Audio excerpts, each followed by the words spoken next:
বিসমিল্লাহির রহমানির রহিম। এইচএসসি ছাত্রছাত্রীদের জন্য আইসিটি পঞ্চম অধ্যায় প্রোগ্রামিং ল্যাঙ্গুয়েজ, এটি খুব গুরুত্বপূর্ণ একটি অধ্যায়। এটি থেকে প্রতিবার দুটি করে প্রশ্ন আসে। সেই জন্যে আজকে আমরা প্রোগ্রামিং ল্যাঙ্গুয়েজ নিয়ে আলোচনা করছি। ফার্স্ট অফ অল আমরা বলতে চাই প্রোগ্রামিং ল্যাঙ্গুয়েজ কাকে বলে।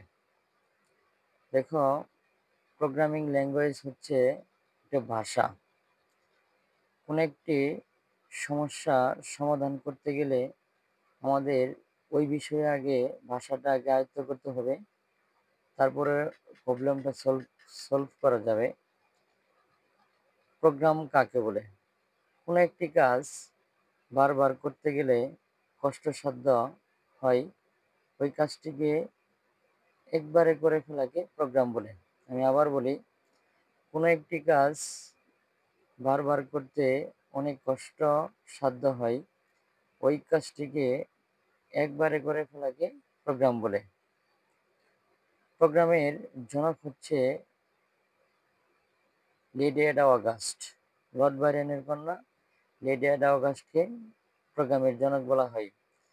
তাহলে প্রোগ্রাম কাকে বলে? কোনো সমস্যা সমাধানের জন্য কতগুলো কমান্ড বা নির্দেশের সমষ্টিকে প্রোগ্রাম বলে।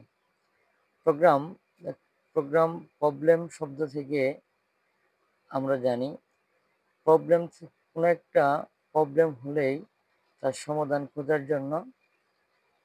করার জন্য আমরা ওয়ে খুঁজি। যেমন প্রবলেম হলে আমরা সমাধান খুঁজি।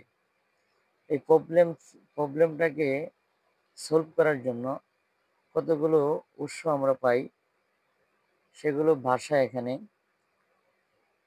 যেমন 1 নম্বর হচ্ছে মেশিন ভাষা, 2 নম্বর হচ্ছে অ্যাসেম্বলি ভাষা, 3 নম্বর হচ্ছে উচ্চ স্তরের ভাষা, 4 নম্বর হচ্ছে অতি উচ্চ স্তর, এটিকে ফুটজেল ভাষা বা আধুনিক ভাষা বা কর্মবান্ধব ভাষা হিসেবে ব্যবহার করা হয়।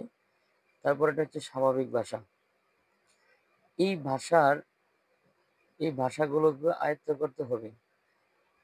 ইংলিশ কান্ট্রিতে তুমি যদি যাও, তাহলে তোমাকে ইংলিশ ভাষা আয়ত্ত করতে হবে। বাংলাদেশে বাংলা ভাষাকে আয়ত্ত করতে হবে।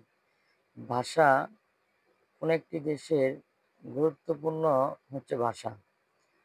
কোনো সমস্যা সমাধানের জন্য যদি সঠিক ভাষা যদি না জানতে হয়, তাহলে কিন্তু অনেক সমস্যায় পড়তে হবে। এটি সলভ করার জন্যে আমাদের 3টি উপায়। 1 নম্বর হচ্ছে বর্ণভিত্তিক, 2 নম্বর হচ্ছে চিত্রভিত্তিক, 3 নম্বরটা হচ্ছে গাণিতিক ভিত্তিক। গাণিতিকভাবে এটাকে প্রকাশ করা যায়। বর্ণভিত্তিকটাকে হলো অ্যালগরিদম, চিত্রভিত্তিক হলো ফ্লোচার্ট, গাণিতিকভাবে হলো সি প্রোগ্রাম। উদ্দীপকে যদি অ্যালগরিদম থাকে, তাহলে তোমাকে আনসার করতে হবে ফ্লোচার্ট, সি প্রোগ্রাম। উদ্দীপকে যদি সি প্রোগ্রাম থাকে, তাহলে অ্যালগরিদম এবং ফ্লোচার্ট করতে হবে। আবার উদ্দীপকে যদি ফ্লোচার্ট থাকে, তাহলে অ্যালগরিদম এবং সি প্রোগ্রাম তোমাদের করতে হবে। তাহলে অ্যালগরিদম কাকে বলে? অ্যালগরিদম কাকে বলে? কোনো একটি সমস্যা ধাপে ধাপে সমাধান করার প্রক্রিয়াকে অ্যালগরিদম বলে। আমি আবার বলি, কোনো একটি সমস্যা ধাপে ধাপে সমাধান করার প্রক্রিয়াকে অ্যালগরিদম বলে। ফ্লোচার্ট কাকে বলে? অ্যালগরিদমের চিত্ররূপকে ফ্লোচার্ট বলে। তাহলে আমরা অ্যালগরিদম করার চেষ্টা করব।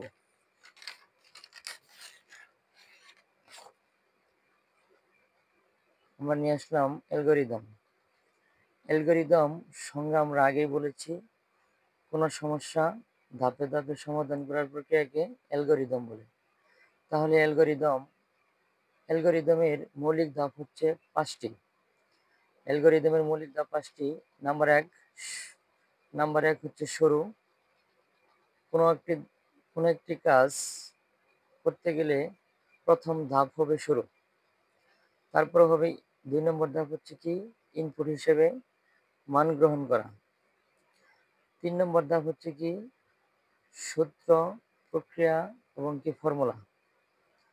কোনো একটি অঙ্ক করতে গেলে আমাদের অবশ্যই সূত্রের প্রয়োজন হয়।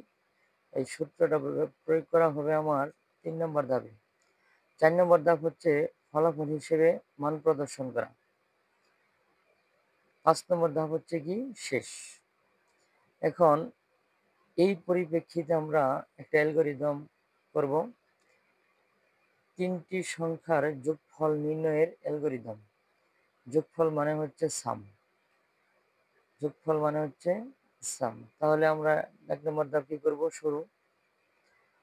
2 নম্বর ধাপ কি করব, ইনপুট হিসেবে এ, বি এবং সির মান গ্রহণ করি।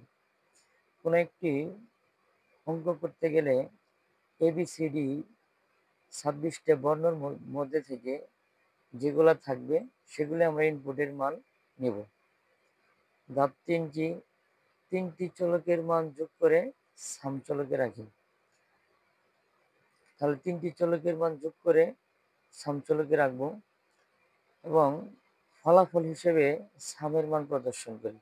এখানে একটা জিনিস মনে রাখবা, যে জিনিসটা তোমাকে নির্ণয় করতে বলবে ওটাই হবে আমার ফলাফল। তাহলে এখানে 3টি সংখ্যার যোগফল নির্ণয়ের অ্যালগরিদম বলছে, তার যোগফল মান হচ্ছে কি আমার সাম। ফলাফল হিসেবে আমরা সামের মান প্রদর্শন করব। 5 নম্বর ধাপ হচ্ছে আমার শেষ।